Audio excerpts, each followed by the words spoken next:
Hi everyone, Carol Stewart here, the coach for high achieving introverted women, executive career business coach, founder of the Bounding Solutions and the High Achieving Women community.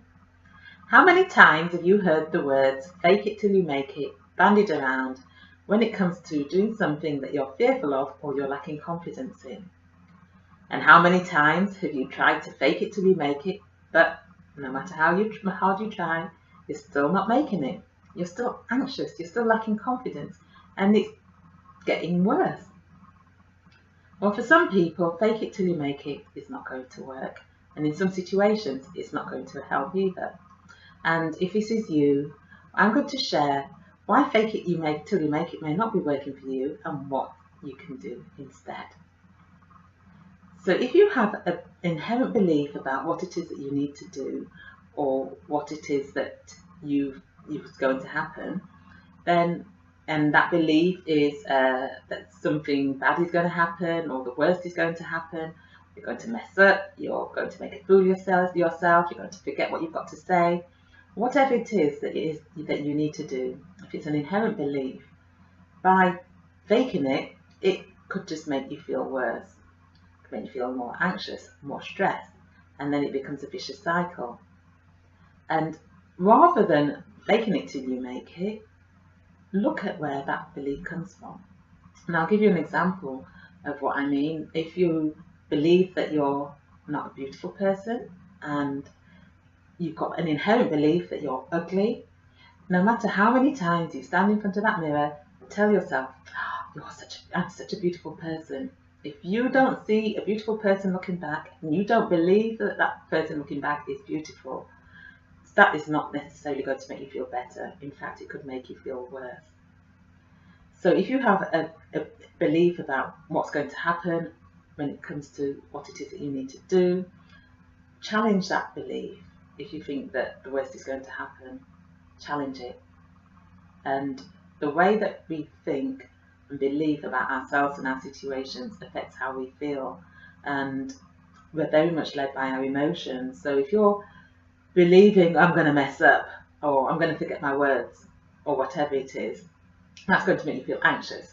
And even though you may go ahead and do it, you're not going to do it to the best of your ability because you'll be so knotted up and you won't be performing as well as you could do. And that lack of self-belief will shine through. So by challenging your beliefs and looking at the evidence to support that belief, if there is any evidence, and disputing your beliefs and changing how you think and believe about what's going to happen, that will change how you feel. It will help to take away that anxiety that you have about it.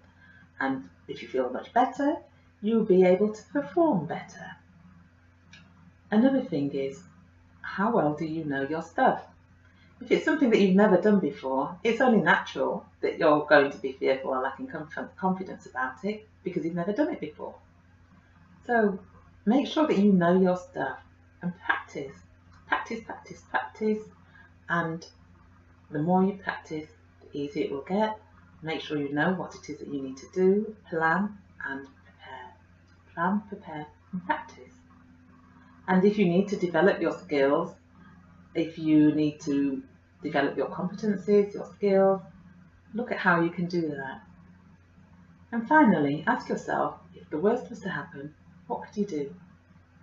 If the worst was to happen and you forgot what you needed to say, or you messed things up, what could you do?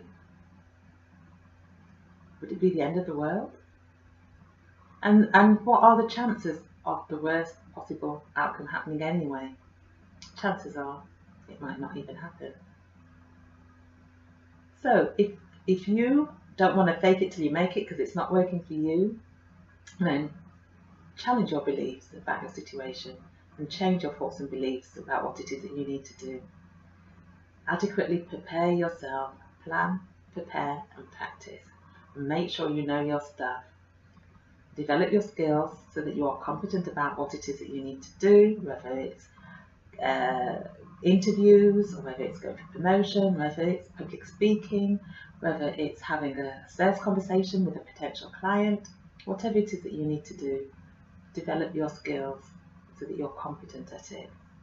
And ask yourself, if the worst was to happen, what could you do? I hope that helps.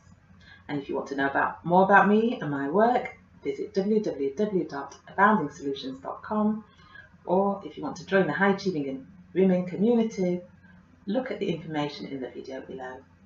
Bye.